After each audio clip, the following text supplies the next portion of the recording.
ഇന്ന് നമ്മൾ ഓണത്തിന്റെ എരിശ്ശേരി ആയിട്ട് ഉണ്ടാക്കാൻ വേണ്ടിയിട്ട് പോകുന്നത്. അപ്പോൾ ഇതിന് മുമ്പത്തെ ദിവസം നമ്മൾ ഓണത്തിന്റെ 2 റെസിപ്പികൾ ചെയ്തിട്ടുണ്ടായിരുന്നു.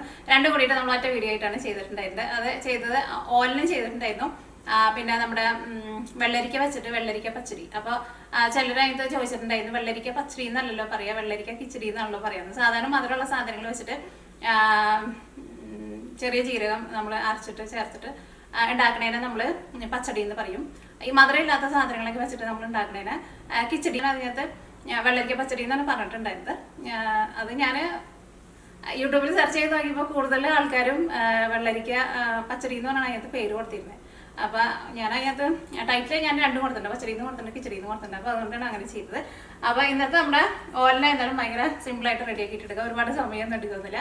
ഓണത്തിൻ്റെ കറികളൊക്കെ ആകുമ്പോൾ എല്ലാവരും പെട്ടെന്ന് നോക്കിയിട്ട് പെട്ടെന്ന് ഉണ്ടാക്കാൻ വേണ്ടിയിട്ട് നോക്കുന്നല്ലോ. അപ്പോൾ ഈ കൂടുതൽ പറയില്ല, നമുക്ക് ഇതിലേക്ക് വേണ്ട സാധനങ്ങൾ എന്തൊക്കെയാണ് നോക്കാം. ഓൾറെഡി ഞാൻ ഇതിലേക്കുള്ള എല്ലാ സാധനങ്ങളും ഞാനിവിടെ കട്ട് ചെയ്ത് എല്ലാവരും റെഡിയാക്കിയിട്ട് വെച്ചിട്ടുണ്ട്. അപ്പോൾ അതുകൊണ്ട് തന്നെ പെട്ടെന്ന് പരിപാടി തീർക്കാൻ വേണ്ടിയിട്ട് നോക്കട്ടെ. ഇന്ന് ഞാൻ സെറ്റ് സാരിക്ക് എടുത്തിട്ടുണ്ട്. ഇതിന് മുമ്പത്തെ ദിവസം സെറ്റ് സാരി എടുത്തിട്ടുണ്ടായിരുന്നു. ഇത് സെറ്റ് സാരി അല്ല കേട്ടോ, ഇതിൻ്റെ അടിയിൽ ഞാൻ പാവാടയും എടുത്തേക്കുന്നത്, സ്കേർട്ട് എൻ്റെ ഒരു ധാവണിയും പോലെയും എടുത്തേക്കുന്നത്. ഇവിടെ എന്ന് വെച്ചിട്ടുണ്ടെങ്കിൽ ഓണത്തിന് വേറെ പ്രത്യേകിച്ച് പുറത്തൊന്നും പോകണമെന്നില്ല. അപ്പോൾ ഞാൻ എത്തി ഓണത്തിൻ്റെ വീഡിയോസുകളൊക്കെ ചെയ്യുമ്പോൾ ഇതേപോലെ സെറ്റ് സാരി അല്ലെങ്കിൽ ധാവണിയൊക്കെ എടുത്ത് വരാമെന്ന് വിചാരിച്ചു. ഓക്കെ, അപ്പോൾ നമുക്ക് ഇതിലേക്ക് വേണ്ട സാധനങ്ങൾ എന്തൊക്കെയാണെന്ന് നോക്കാം. അപ്പോൾ ഞാനിവിടെ 250 ml മെഷറിംഗ് കപ്പിൽ 1 കപ്പ് നമ്മുടെ വൻപയർ വെള്ളത്തിലിട്ടിട്ട് കുതിർത്തിയെടുത്തിട്ടുണ്ട്. ഒരു 4 മണിക്കൂർ വെള്ളത്തിലിട്ടിട്ട് കുതിർത്തിയിട്ട് എടുക്കുക. അപ്പോൾ അത് നല്ല സോഫ്റ്റ് ആയിട്ട് വരും. ഇനി നിങ്ങൾ കുതിർത്താൻ വേണ്ടിയിട്ട് ഇപ്പോൾ നിങ്ങൾക്ക് മറന്നു പോയിട്ടുണ്ടെന്ന് വെച്ചിട്ടുണ്ടെങ്കിൽ വെള്ളം നന്നായിട്ട് ചൂടാക്കിയിട്ട് നല്ല തിളച്ച വെള്ളത്തിൽ ഒരു 2 മണിക്കൂർ ഇട്ട് വയ്ക്കുക. അപ്പോഴേക്കും നമ്മുടെ വൻപയർ നല്ല സോഫ്റ്റ് ആയിട്ട് വരും. ഇനിയിപ്പോൾ നിങ്ങൾ പയർ തലേ ദിവസം വെള്ളത്തിൽ കുതിർത്താൻ വേണ്ടിയിട്ട് ഇട്ടിട്ട് എടുക്കണേന്ന് വെച്ചിട്ടുണ്ടെങ്കിൽ പയർ വെള്ളത്തിൽ നിന്ന് എടുക്കുമ്പോൾ നന്നായിട്ട് കഴുകിയിട്ട് എടുക്കണം കേട്ടോ, അല്ലെങ്കിൽ ചിലപ്പോൾ ഒരു മണമൊക്കെ ഉണ്ടാവും. പിന്നെ ഇതിലേക്ക് നമ്മൾ മത്തങ്ങയൊക്കെ ചേർത്തിട്ടാണല്ലോ ഉണ്ടാക്കുന്നത്. അപ്പോൾ നന്നായിട്ട് കഴുകിയില്ല എന്ന് വെച്ചിട്ടുണ്ടെങ്കിൽ പെട്ടെന്ന് കേടുവരികയും ചെയ്യും. അപ്പോൾ ഇതങ്ങനെ വെള്ളത്തിലിട്ടിട്ട് കുതിർത്തിയെടുത്തേക്കാൻ തന്നെ. പിന്നെ നമുക്ക് ഇതിലേക്ക് വേണ്ടത് മത്തങ്ങയാണ് വേണ്ടത്. മത്തങ്ങ എടുക്കുമ്പോൾ നല്ല പഴുത്ത മത്തങ്ങ കിട്ടാമെന്ന് വെച്ചിട്ടുണ്ടെങ്കിൽ അത് എടുക്കുക. അപ്പോൾ മത്തങ്ങ ഞാനിവിടെ ഇതൊരു 300 ഗ്രാം മത്തങ്ങയുണ്ട്. ഇതിപ്പോൾ 350 ഗ്രാം മത്തങ്ങ ഉണ്ടായിരുന്നു. ഞാനിതിപ്പോൾ ക്ലീനൊക്കെ ചെയ്ത് കഴിഞ്ഞപ്പോൾ ഇതൊരു 300 ഗ്രാം മത്തങ്ങയുണ്ട്. മത്തങ്ങ ഇരുന്നാലും ഒരുപാട് ഭയങ്കര ചെറുതാക്കിയിട്ട് കട്ട് ചെയ്യണ്ട. നമ്മൾ സാധാരണ കൂട്ടുകറിയൊക്കെ ഉണ്ടാക്കുമ്പോൾ മത്തങ്ങയ്ക്ക് നമുക്ക് നല്ല ചെറുതായിട്ട് കട്ട് ചെയ്യുക. എരിശ്ശേരിക്ക് ഇതേപോലെ കുറച്ച് വലുതായിട്ട് കട്ട് ചെയ്താൽ മതി. അപ്പോൾ ഇതൊരു 300 ഗ്രാം. പിന്നെ നമുക്ക് വേണ്ടത് തേങ്ങയാണ് വേണ്ടത്. അപ്പോൾ ഞാനിവിടെ ഒരു ഫുള്ള് തേങ്ങ ഞാനിവിടെ ചിരണ്ടി എടുത്തിട്ടുണ്ട്. അപ്പോൾ ഇതിൽ നിന്ന് ഞാൻ ഒരു 3/4 ഭാഗം തേങ്ങ നമുക്ക് വറുക്കാൻ വേണ്ടിയിട്ട് എടുക്കുക. ഒരു 1/4 ഭാഗം തേങ്ങ നമുക്ക് അരയ്ക്കാൻ വേണ്ടിയിട്ട് എടുക്കുക. ചിലർ രണ്ടും പപ്പാതി വെച്ചിട്ട് എടുക്കും. തേങ്ങ അരയ്ക്കാൻ വേണ്ടിയിട്ട് പകുതി എടുക്കും, തേങ്ങ വറുക്കാൻ വേണ്ടിയിട്ട് പകുതി എടുക്കും. പക്ഷേ എനിക്ക് തേങ്ങ വറുത്ത് ചേർത്തിട്ട് ആണ് കൂടുതൽ ടേസ്റ്റ് തോന്നിയിരിക്കുന്നത്. അപ്പം ഞാനിവിടെ 1/4 ഭാഗം അരയ്ക്കാൻ വേണ്ടിയിട്ട് മാറ്റി വെച്ചിട്ടുണ്ട്, 3/4 ഭാഗം വറുക്കാൻ വേണ്ടിയിട്ട് മാറ്റി വെച്ചിട്ടുണ്ട്. അപ്പോൾ ഇത് നമ്മൾ വറുത്തിട്ട് എടുക്കുമ്പോൾ നമുക്ക് ചേർക്കാൻ വേണ്ടിയിട്ട് 2 വറ്റൽമുളക് എടുത്തിട്ടുണ്ട്, 1 ടീസ്പൂൺ കടുക് എടുത്തിട്ടുണ്ട്. പിന്നെ നമ്മുടെ ഇഡ്ഡലിയൊക്കെ ഉണ്ടാക്കണ പരിപ്പുണ്ടല്ലോ, നമ്മുടെ ഉഴുന്ന് പരിപ്പ്, അത് ഞാനിവിടെ 1.25 ടേബിൾ സ്പൂണാണ് എടുത്തേക്കുന്നത്. ഇതും കൂടിയിട്ട് വറുത്ത് ചേർത്തിട്ട് എരിശ്ശേരി ഉണ്ടാക്കിയിട്ടുണ്ടെങ്കിൽ നല്ല ടേസ്റ്റ് ആയിരിക്കും. ഇത് ചിലർ ചേർക്കാറില്ല, പക്ഷേ നിങ്ങളിതും കൂടിയിട്ട് വറുത്തിട്ട് ചെയ്ത് നോക്കാം. അപ്പോൾ നമുക്ക് കടിക്കാനൊക്കെ കിട്ടും. അപ്പോൾ ഒരു നല്ലൊരു ടേസ്റ്റാണ്. അപ്പോൾ നിങ്ങൾക്ക് ഇത്രയ്ക്ക് വേണ്ടാന്ന് വെച്ചാൽ ഇതിൽ കുറച്ച് ചേർത്താലും മതി. പക്ഷേ എനിക്ക് ഇത്രയ്ക്ക് ചേർക്കാൻ തന്നെ ഇഷ്ടം. എന്നാലും നമുക്ക് എവിടെയെങ്കിലൊക്കെ നമുക്കൊന്ന് എരിശ്ശേരി കഴിക്കുമ്പോൾ ഇടയ്ക്കൊക്കെ ഒന്ന് കടിക്കാൻ വേണ്ടിയിട്ട് കിട്ടുള്ളൂ. അപ്പോൾ ഇത് 1.25 ടീസ്പൂണല്ല, ടേബിൾ സ്പൂണാണ് ഞാൻ എടുത്തേക്കുന്നത്. അപ്പോൾ ഇത്രയ്ക്ക് സാധനങ്ങൾ കൂടിയിട്ടാണ് നമ്മൾ തേങ്ങ വറുത്തിട്ട് എടുക്കുന്നത്. പിന്നെ തേങ്ങ അരച്ചിട്ട് എടുക്കുമ്പോൾ ഞാനിവിടെ 3/4 ടീസ്പൂൺ നമ്മുടെ ചെറിയ ജീരകം ഉണ്ടല്ലോ, വലിയ ജീരകമല്ല, കുമിൻ സീഡ്സ് എന്ന് പറയില്ലേ, അത് ഞാനിവിടെ 3/4 ടീസ്പൂണാണ് എടുത്തേക്കുന്നത്, ടേബിൾ സ്പൂണല്ല എടുത്തേക്കുന്നത്. അതും പിന്നെ ഞാൻ ഒരു പച്ചമുളക് എടുത്തിട്ടുണ്ട്. ഇതും പിന്നെ നമ്മുടെ കാല് നമ്മൾ മാറ്റി വെച്ചിട്ടില്ല, തേങ്ങയും കൂടിയിട്ട് നമ്മൾ അരച്ചിട്ടെടുക്കും. പിന്നെ നമുക്ക് ഇതിലേക്ക് വേണ്ടത് മുളക് പൊടിയും വേണം, മഞ്ഞൾപ്പൊടിയും വേണം. അത് ഫസ്റ്റ് നമ്മുടെ വൻപയർ നമ്മൾ വേവിച്ചിട്ട് എടുക്കുമ്പോൾ അതിലേക്ക് 1/4 ടീസ്പൂൺ മഞ്ഞൾപ്പൊടി, ടീസ്പൂണാണ്, ടേബിൾ സ്പൂണല്ല, 1 ടേബിൾ സ്പൂൺ മുളക് പൊടി. ഇനിയിപ്പോൾ നിങ്ങൾക്ക് അത്രയ്ക്ക് എരിവ് വേണ്ടെന്ന് വെച്ചിട്ടുണ്ടെങ്കിൽ മുളക് അതനുസരിച്ചിട്ട് കുറച്ച് ചേർത്താലും കുഴപ്പമില്ല. പിന്നെ അതിലേക്ക് നമ്മൾ ആവശ്യത്തിന് ഉപ്പും കൂടി ചേർത്തിട്ട് നമ്മൾ ഫസ്റ്റ് നമ്മുടെ വൻപയർ നമ്മൾ വേവിച്ചിട്ട് എടുക്കും. പിന്നെ ഇതിലേക്ക് നമുക്ക് വെളിച്ചെണ്ണയും വേണം. നമ്മൾ ഓണത്തിന്റെ കറികളൊക്കെ വെളിച്ചെണ്ണ ഉണ്ടെന്ന് വെച്ചിട്ടുണ്ടെങ്കിൽ വെളിച്ചെണ്ണയിൽ ഉണ്ടാക്കാം. നമുക്ക് എല്ലാവർക്കും അറിയായിരിക്കും. നമുക്കൊക്കെ വെളിച്ചെണ്ണയുടെ ടേസ്റ്റ് ആണല്ലോ കൂടുതൽ ഇഷ്ടം. കാരണം ഇതിലേക്ക് നമ്മൾ തേങ്ങയൊക്കെ വറുത്തിട്ടൊക്കെ എടുക്കുമ്പോൾ ആ വെളിച്ചെണ്ണയും കൂടിയിട്ട് ഒഴിച്ചിട്ട് റെഡിയാക്കുമ്പോഴായിരിക്കും നമ്മുടെ ട്രഡീഷണൽ ആയിട്ടുള്ള ടേസ്റ്റ് ഒക്കെ ഉണ്ടാവുക. അപ്പോൾ എരിശ്ശേരി റെഡിയാക്കാൻ വേണ്ടിയിട്ട് നമുക്ക് ഇത്രയ്ക്ക് സാധനങ്ങൾ മാത്രമേ ആവശ്യമുള്ളൂ. അപ്പോൾ ഫസ്റ്റ് നമുക്ക് നമ്മുടെ വൻപയർ നമുക്കൊന്ന് വേവിച്ചെടുക്കാം. ഇത് നമുക്ക് കുക്കറിൽ ഇട്ടിട്ട് തന്നെ എല്ലാവരും നമുക്ക് റെഡിയാക്കാം. അപ്പോൾ പെട്ടെന്ന് കുക്കറിലേക്ക് ആകുമ്പോൾ പെട്ടെന്ന് റെഡിയാക്കിയിട്ട് എടുക്കാമല്ലോ.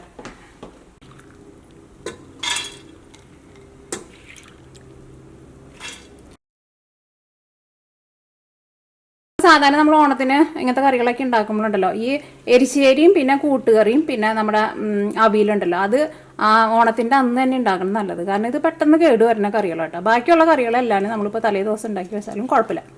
എനിക്ക് തോന്നുന്നു പായസമൊക്കെ ആയിരുന്നാൽ നമ്മൾ തലേ ദിവസം ഉണ്ടാക്കിയിട്ട് ഫ്രിഡ്ജിൽ വെച്ചാൽ മതി, പിറ്റേ ദിവസം എടുത്തിട്ട് ചൂടാക്കിയാലും മതി. പക്ഷേ ഈ 3 കറികൾ പെട്ടെന്ന് കേട് വരും. അപ്പോൾ നമ്മുടെ പയർ വേവിക്കാൻ വേണ്ടിയിട്ട് കുക്കറിലേക്ക് ഇട്ടിട്ടുണ്ട്. ഇതിലേക്ക് നമുക്ക് വെള്ളം ചേർക്കാം. ഒരു 1.25 ഗ്ലാസ് വെള്ളം. ഇതേപോലെ വെള്ളം പയറിൻ്റെ മുകളിൽ നിൽക്കണം. അപ്പോൾ നിങ്ങൾ ഇത് ഞാനിപ്പോൾ സാധാരണ ഗ്ലാസ്സിലാണ് എടുത്തത്. ഇതിപ്പോൾ നമ്മുടെ മെഷീൻ കപ്പിനേക്കാൾ ഒരു ഇച്ചിരി പൊടിക്ക് കൂടുതലുണ്ടാവും. അപ്പോൾ 250 ml മെഷീൻ കപ്പിലാണ് എടുക്കണതെന്ന് വെച്ചിട്ടുണ്ടെങ്കിൽ 1.5 കപ്പ് വെള്ളം ചേർത്തോട്ടെ. ഇതിലേക്ക് മഞ്ഞൾപ്പൊടി 1/4 ടീസ്പൂൺ,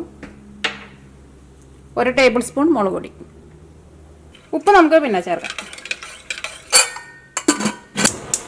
വലിയ ബർണറെന്ന് വെച്ചിട്ടുണ്ടെങ്കിൽ തീ പതുക്കെ ഒന്ന് കുറച്ച് വെച്ചോ. അപ്പോൾ ഈ തേങ്ങ വറുക്കാൻ വേണ്ടിയിട്ട് നമുക്കൊരു പാൻ വെച്ചിട്ട് ചൂടാക്കാം. ഇതിലേക്ക് നമുക്കൊരു 3 ടേബിൾ സ്പൂൺ വെളിച്ചെണ്ണ ചേർക്കാം. ഈ കടുക് ചേർക്കുമ്പോൾ വെളിച്ചെണ്ണ നന്നായിട്ട് ചൂടാക്കിയിട്ട് ചേർക്കണുണ്ട്, അല്ലെങ്കിൽ കടുക് പൊട്ടില്ല, കടുക് കല്ലച്ച് കിടക്കും. പിന്നെ നമ്മൾ എത്ര നേരമായിട്ട് ചൂടാക്കിയാലും കടുക് പൊട്ടില്ല. കാരണം കടുക് പൊട്ടിക്കുന്നത് എന്തിനാണെന്നറിയോ? അല്ലെങ്കിൽ ആ കടുക് നമ്മൾ കടിക്കുമ്പോൾ ഒരു കൈപ്പരസം ഉണ്ടാവും. അതിന് ആ കൈപ്പരസം ഇല്ലാണ്ടിരിക്കാൻ വേണ്ടിയിട്ട് നമ്മൾ കടുക് പൊട്ടിക്കുന്നത്. അപ്പോൾ നമ്മുടെ വെളിച്ചെണ്ണ നന്നായിട്ട് ചൂടായിട്ടുണ്ട്. നമ്മൾ കടുക് പൊട്ടിക്കുകയാണ്. ഇതിലേക്ക് ഉഴുന്ന് സാധാരണ ഇത്രയ്ക്ക് അങ്ങനെ ചേർക്കാറില്ല, പക്ഷേ ഇത് നല്ലതാണ്. നിങ്ങൾ ഇതേപോലെ കുറച്ച് കൂടുതൽ ചേർത്തിട്ട് ഉണ്ടാക്കി നോക്ക്. പിന്നെ അതിലേക്ക് നമ്മുടെ വറ്റൽമുളക്. കടുക് നല്ല ചുമക്കെ വറക്കണം കേട്ടോ, അല്ലെങ്കിൽ നമ്മൾ കടുക് കടിക്കുമ്പോൾ ടേസ്റ്റ് ഉണ്ടാവില്ല. നോക്കിക്കേ, നമ്മുടെ കടുക് ഇപ്പോൾ നല്ല ചുമന്ന കളറായിട്ടുണ്ട്. നോക്കിക്കേ, ഇപ്പം നമ്മുടെ കടുക് നല്ല ചുമന്ന കളറായിട്ടുണ്ട്. ഇതിലേക്ക് തേങ്ങ. വെളിച്ചെണ്ണ നന്നായിട്ട് ചൂടായി കഴിഞ്ഞ് കഴിയുമ്പോൾ പിന്നെ തീ അത്യാവശ്യം നന്നായിട്ട് കുറച്ച് വെച്ചോട്ടെ. കാരണം ഈ എല്ലാ സാധനങ്ങളും ഭയങ്കര ഡ്രൈ ആയിട്ടുള്ള സാധനങ്ങളല്ല. പെട്ടെന്ന് അങ്ങോട്ട് വെളിച്ചെണ്ണയിൽ കിടന്നിട്ടാണ് മൊരിക്കും. ചിലപ്പോൾ മൊരിഞ്ഞ് ഇടുമ്പോൾ തന്നെ ചിലപ്പോൾ കരിഞ്ഞു പോവുകയും ചെയ്യും, ഭയങ്കര ചൂടിലിരുന്നിട്ടുണ്ടെങ്കിൽ. ഈ തേങ്ങ നമുക്ക് നല്ല ചുമന്ന കളറിൽ നമുക്ക് വറുത്തിട്ട് എടുക്കാം. എരിശ്ശേരിക്കാകുമ്പോൾ നല്ല ചുമന്ന കളറിൽ എടുത്താൽ മതി. നമ്മൾ സാധാരണ വറുത്തരച്ച കറികളൊക്കെ വയ്ക്കുമ്പോൾ ആ ചുമന്ന കളറിൽ നിന്ന് മാറിയിട്ട് കുറച്ചും കൂടി നല്ലൊരു ഡാർക്ക് ബ്രൗൺ കളറിലേക്ക് നമ്മൾ തേങ്ങ വറുക്കുക. എന്നാലും നമ്മുടെ കറികൾക്കൊക്കെ നല്ല കളർ ഉണ്ടാവുള്ളൂ, തേങ്ങ വറുത്തരച്ചൊക്കെ വയ്ക്കുന്ന കറികൾക്കൊക്കെ. അതേപോലെ തന്നെ നമ്മൾ കൂട്ടുകറി വയ്ക്കുമ്പോഴായിരുന്നാലും അതേപോലെ നമ്മൾ തേങ്ങ വറുത്ത് ചേർക്കും. കൂട്ടുകറിക്ക് ആയിരുന്നാലും തേങ്ങ ആ ഗോൾഡൻ കളറിൽ നിന്ന് മാറിയിട്ട് കുറച്ചും കൂടി നല്ലൊരു ബ്രൗൺ കളറിലേക്ക് വരണം. പക്ഷേ എരിശ്ശേരിക്ക് നമുക്ക് അത്രയ്ക്കാണ്ട് ബ്രൗൺ കളറിലേക്ക് പോകണ്ട. പിന്നെ തേങ്ങ വറുത്തിട്ട് ഇടുമ്പോൾ പ്രത്യേകം ശ്രദ്ധിക്കുക, എപ്പോഴും ഇങ്ങനെ ഇളക്കി കൊടുക്കണം കേട്ടോ. എന്നാൽ മാത്രമേ തേങ്ങയുടെ എല്ലാ സൈഡും നമുക്ക് മൊരിഞ്ഞ് കിട്ടുള്ളൂ. അതേപോലെ തന്നെ തീ ഒരുപാട് കൂട്ടി വയ്ക്കുകയും ചെയ്യരുത്. അപ്പോൾ തേങ്ങ കരിഞ്ഞ് പോകും, തേങ്ങ ശരിക്കും മൊരിഞ്ഞ് കിട്ടില്ല.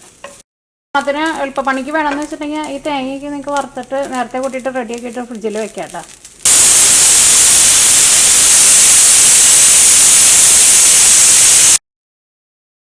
ആ തേങ്ങ നോക്കിക്കേ, ഇപ്പം നല്ല ഗോൾഡൻ കളറായിട്ടുണ്ട്. ഇത്രയ്ക്ക് അങ്ങോട്ട് തേങ്ങ വറുത്താൽ മതി കേട്ടോ. ഇനി നമുക്ക് തീ ഓഫ് ചെയ്യാം. അപ്പോൾ തേങ്ങ നിങ്ങൾ വറുത്തെടുത്ത് കഴിഞ്ഞിട്ടുണ്ടെന്ന് വെച്ചിട്ടുണ്ടെങ്കിൽ ആ സെയിം പാനിൽ വെക്കരുത് കേട്ടോ. തേങ്ങ ചൂടുകൊണ്ട് ഇരുന്നിട്ട് കരിഞ്ഞു പോകും. അപ്പോൾ നമുക്ക് വേറൊരു പാത്രത്തിലേക്ക് പകർത്തി വയ്ക്കാം. അത് മറക്കരുത് കേട്ടോ.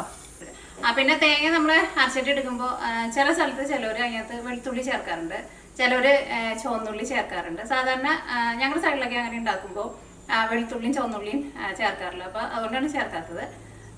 കാരണം നമ്മൾ ഈ ഓണത്തിൻ്റെ വിഭവങ്ങളൊക്കെ നമ്മൾ ചെയ്യുമ്പോഴുണ്ടല്ലോ ആരെങ്കിലും എന്തെങ്കിലുമൊക്കെ അതിൻ്റെ കമൻസുകളൊക്കെ വരും. കാരണം ഈ ഓണത്തിൻ്റെ കറികൾ എനിക്ക് തോന്നണു ഇതിപ്പോൾ എല്ലാ കറികളും വെച്ച് വന്നു കഴിയുമ്പോൾ ഏതാണ്ട് എല്ലാ സൈഡിലും വെക്കണവർ വയ്ക്കുന്ന എല്ലാ ടേസ്റ്റൊക്കെ സെയിം ആയിട്ടിരിക്കും. പക്ഷേ എല്ലാവർക്കും ചെറിയ ചെറിയ വ്യത്യാസങ്ങളുണ്ടാവും. അപ്പോൾ നമ്മൾ എങ്ങനെ വെച്ചാലും നമ്മൾ അതിനകത്ത് ആരെങ്കിലും എന്തെങ്കിലുമൊക്കെ പറയും, അതിനകത്ത് അത് ചേർക്കണം ഇത് ചേർക്കണം എന്ന്. അപ്പോൾ ഞങ്ങളുടെ സ്റ്റൈലിലാട്ടോ ഞാൻ ഉണ്ടാക്കുന്നത്. പക്ഷേ നിങ്ങൾ ഇതേപോലെ ഉണ്ടാക്കി നോക്കിയിട്ട് നല്ല സൂപ്പറായിരിക്കും. അപ്പോൾ ഈ തേങ്ങ അരച്ചെടുക്കാൻ വേണ്ടിയിട്ട് മിക്സിയുടെ ചെറിയ ജാർ എടുക്കുക. എൻ്റെ ഇതിപ്പോൾ ഭയങ്കര ചെറിയ ജാറ്, അപ്പോൾ ഞാൻ 2 ട്രിപ്പായിട്ട് അരച്ചിട്ടെടുക്കണം. അപ്പോൾ ജീരകം പിന്നെ പച്ചമുളക് നമ്മൾ അരച്ചിട്ട് എടുക്കുമ്പോൾ എന്താ പറയുക, ഭയങ്കര പേസ്റ്റ് പോലെ അരച്ചിട്ട് എടുക്കണ്ട. പതുക്കെ നമ്മൾ അവിയലിനെ നമ്മൾ ഒതുക്കിയിട്ട് എടുക്കണ പോലെയല്ല, അതിലും കുറച്ചും കൂടി ഒന്ന് അരിയണം. ഒരു തരിപ്പായിട്ടാണ് നമ്മൾ അരച്ചിട്ട് എടുക്കാൻ വേണ്ടിയിട്ട്, ഭയങ്കര പേസ്റ്റ് പോലെ അരിഞ്ഞുകൊണ്ട്. ഇതിലേക്ക് ഒരു ഇച്ചിരി വെള്ളം ഒഴിക്കുന്നുണ്ട്. അപ്പോൾ ഇതൊന്ന് അരച്ച് ഒന്ന് കറക്കിയെടുത്ത് കഴിഞ്ഞിട്ട് ഞാൻ ബാക്കിയുള്ള തേങ്ങയും കൂടിയിട്ട് ഞാൻ റെഡിയാക്കിയിട്ട് എടുക്കും കേട്ടോ. അപ്പോൾ നമ്മുടെ തേങ്ങ നമ്മൾ തരിപ്പായിട്ട് അരച്ചെടുത്തിട്ടുണ്ട്. അത് നോക്കിക്കേ, ഇതേപോലെ ഇങ്ങനെ ഇരിക്കണം കേട്ടോ. പയറ് നോക്കിക്കാൻ നമുക്ക് നല്ല കറക്റ്റ് പാകത്തിന് വെന്ത് കെട്ടിയിട്ടുണ്ട്. ഒരുപാട് വെന്ത് ഉടഞ്ഞു പോരുത് കേട്ടോ. അപ്പോൾ ഒരു 2 വിസിൽ അത്രയ്ക്ക് ആവശ്യമുള്ളൂ. നമ്മൾ ഒഴിച്ചിരുന്ന വെള്ളമുണ്ട്, അത്രയ്ക്ക് വെള്ളം വേണം കേട്ടോ. അപ്പോൾ ഇതിലേക്ക് നമ്മൾ മത്തങ്ങ ചേർക്കാണ്. ഈ ആവശ്യത്തിന് ഉപ്പ് ചേർക്കുക. ഇതെല്ലാം കൂടിയിട്ട് മിക്സ് ചെയ്ത് കഴിഞ്ഞിട്ട് കുക്കറിൽ ഞാൻ അടച്ച് വെച്ചിട്ട് കുക്കറിൽ നിന്ന് ഒരൊറ്റ വിസിൽ ഇട്ടാൽ, കാരണം മത്തങ്ങയ്ക്ക് ഒരുപാട് വേവൊന്നുമില്ലല്ലോ. ഇനി നിങ്ങൾ ഈ പയർ വേവിച്ച് കഴിഞ്ഞിട്ട് ഇതിനകത്ത് ഭയങ്കര വെള്ളം കുറവ് പോലെ തോന്നുന്നുണ്ടെന്ന് വെച്ചിട്ടുണ്ടെങ്കിൽ അതനുസരിച്ചിട്ട് കുറച്ച് വെള്ളം ചേർത്ത് കൊടുക്കണം കേട്ടോ. ചിലപ്പോൾ നമ്മൾ ആ വെക്കുന്ന തീയുടെ അതനുസരിച്ചിട്ടൊക്കെ ചിലപ്പോൾ വെള്ളം ചിലപ്പോൾ കുറച്ചൊക്കെ വറ്റിയിട്ടുണ്ടാവും. അപ്പോൾ ഇതിപ്പോൾ കറക്റ്റാണ്. പിന്നെ അടി പിടിക്കും. തീ ഭയങ്കരമായിട്ട് കൂട്ടി വെക്കരുത്, പ്രത്യേകം ശ്രദ്ധിക്കുക. വലിയ ബർണറൊക്കെ എന്ന് വെച്ചിട്ടുണ്ടെങ്കിൽ ഒരു മീഡിയം ഫ്ലെയിമിൽ വെക്കണം. വെള്ളം കുറവുണ്ടെന്ന് വെച്ചിട്ടുണ്ടെങ്കിൽ അതനുസരിച്ച് കുറച്ച് വെള്ളം കൂടി ചേർത്ത് കൊടുക്കുക. അല്ലെങ്കിൽ അവസാനം എല്ലാം കഴിഞ്ഞ് നോക്കുമ്പോൾ അടിയിൽ പിടിച്ചിട്ടുണ്ടാവും. അപ്പോൾ നമ്മുടെ കുക്കറിൻ്റെ ഉള്ളിൽ നിന്ന് വിസിൽ പോയിട്ടുണ്ട്. അവസാനം കുറച്ച് വിസിലാകുമ്പോൾ ഒന്ന് പൊന്തിച്ച് കളഞ്ഞോട്ടോ, കുഴപ്പമില്ല. കാരണം മത്തങ്ങയ്ക്ക് ഒരുപാട് വേവൊന്നുമില്ലല്ലോ. ഉള്ള വിസിലങ്ങോട്ട് പോകാൻ വേണ്ടിയിട്ട് നിൽക്കണ്ട. അപ്പോൾ അത് നോക്കിക്കേ, നമ്മുടെ മത്തങ്ങയൊക്കെ ആയിരുന്നാലും ഇതിനകത്ത് കിടന്നിട്ട് നന്നായിട്ട് വെന്തിട്ടുണ്ട്. ഈ മത്തങ്ങ ഇതിനകത്ത് ഇട്ടിട്ട് ഉടയ്ക്കണ്ട കേട്ടോ. സാധാരണ എരിശ്ശേരിക്ക് മത്തങ്ങ അങ്ങനെ ഉടക്കില്ല ഇതിനകത്ത്.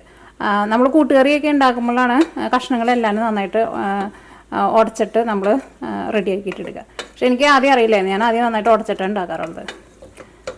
പക്ഷേ ട്രഡീഷണലായിട്ട് ഉണ്ടാക്കുമ്പോൾ മത്തങ്ങ അങ്ങനെ ഉടക്കില്ല. അപ്പോൾ അതുകൊണ്ട് തന്നെ നമ്മൾ ഈ എരിശ്ശേരിക്ക് നമ്മൾ മത്തങ്ങ കട്ട് ചെയ്തപ്പോഴായിരുന്നാലും കുറച്ച് വലിയ പീസായിട്ടാണ് നമ്മൾ കട്ട് ചെയ്തത്. അപ്പോൾ ഇതിലേക്ക് നമ്മൾ റെഡിയാക്കിയിട്ട് വെച്ചാണ് നമ്മുടെ തേങ്ങയും ജീരകവും പച്ചമുളകും കൂടിയിട്ട് ചേർത്ത് വെച്ചിട്ടില്ലേ, അത് ചേർക്കട്ടെ. അപ്പോൾ നമ്മുടെ മത്തങ്ങയും പയറൊക്കെ വെന്ത് കഴിഞ്ഞപ്പോഴായിരുന്നാലും ഇതിനകത്ത് കുറച്ച് കറിയുടെ ഇതുണ്ട് കേട്ടോ, ചാറുണ്ട് കേട്ടോ, വെള്ളം. ഈ ജാറിൻ്റെ ഉള്ളിൽ ഞാൻ ഒരു ഇച്ചിരി വെള്ളം ഒഴിച്ചിട്ട് അതും കൂടിയിട്ട് ഒഴിക്കുന്നുണ്ട് കേട്ടോ. ഒരുപാടല്ല, ഇത് എനിക്ക് തോന്നുന്നു ഇപ്പോൾ ഒരു 4 ടേബിൾ സ്പൂൺ അല്ലെങ്കിൽ 3 ടേബിൾ സ്പൂൺ വെള്ളം ഉണ്ട്. നമുക്കിതെല്ലാം കൂടിയിട്ട് ഒന്ന് മിക്സ് ചെയ്യാം. കാരണം ഈ തേങ്ങ നമുക്ക് ഒന്ന് ഇതിനകത്ത് കിടന്നിട്ട് വെന്ത് വരെയും ചെയ്യണം. പിന്നെ നമ്മളിത് തേങ്ങ വറുത്തത് നമ്മൾ ചേർക്കാൻ വേണ്ടിയിട്ട് പോകുമ്പോൾ നമ്മുടെ ഈ എരിശ്ശേരി ഭയങ്കര ഡ്രൈ ആയിട്ട് ഇരിക്കരുത്, കുറച്ചിങ്ങനെ ഒരു വെള്ളം പോലെ ഇരിക്കണം. എന്നാൽ മാത്രമേ നമ്മൾ ആ വറുത്ത തേങ്ങയും കൂടിയിട്ട് ചേർത്തിട്ട് ഇതിൻ്റെ കൂടിയിട്ട് ഇളക്കുമ്പോൾ അത് ആ വറുത്ത തേങ്ങയ്ക്കും കൂടിയിട്ട് ഇതിൻ്റെ കൂടെ കിടന്നിട്ട് ഒന്ന് ചേർന്ന് കഷ്ണത്തിലേക്ക് ഒന്ന് പിടിക്കാൻ വേണ്ടിയിട്ട് പറ്റുള്ളൂ. അപ്പോൾ ഇത് കറക്റ്റ് പാകമാണ്, ഭയങ്കര ഡ്രൈ അല്ലാതാനും അങ്ങനെ ഇരിക്കണം.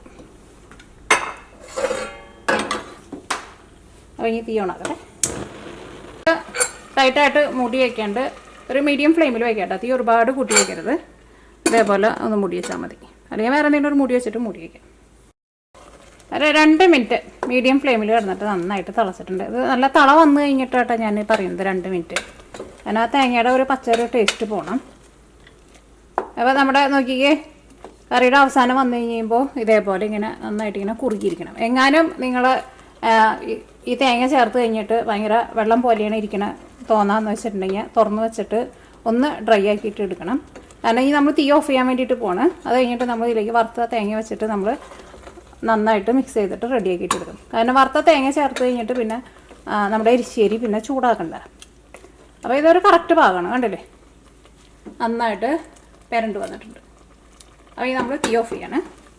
അപ്പോൾ ഇതിലേക്ക് നമ്മൾ വറുത്ത തേങ്ങ ചേർക്കട്ടെ. തേങ്ങ ഇതേപോലെ അത്യാവശ്യം നന്നായിട്ട് ചേർക്കണം. കാരണം തേങ്ങയ്ക്ക് നന്നായിട്ട് വറുത്തിട്ടാൽ മാത്രമേ എരിശ്ശേരിക്ക് നല്ല ടേസ്റ്റ് ഉണ്ടാവുള്ളൂ. സാധാരണ നമ്മൾ ചിലപ്പോൾ എനിക്കാണോ നമ്മുടെ വല്ല സദ്യകൾക്കൊക്കെ പോയി കഴിക്കുമ്പോൾ ചിലപ്പോൾ അത്രയ്ക്ക് ടേസ്റ്റ് ഉണ്ടാവില്ല. പക്ഷേ അവരത്ര തേങ്ങ ചേർക്കില്ല. പക്ഷേ വീട്ടിലേക്ക് ഉണ്ടാക്കുമ്പോൾ നമ്മൾ കുറച്ചല്ലേ ഉണ്ടാക്കുള്ളൂ. അപ്പോൾ നമുക്ക് നന്നായിട്ട് തേങ്ങയൊക്കെ ചേർത്തിട്ട് റെഡിയാക്കിയിട്ട് ഇടുക. ഇനി നമുക്കിതെല്ലാം കൂടിയിട്ട് നന്നായിട്ട് മിക്സ് ചെയ്യാം.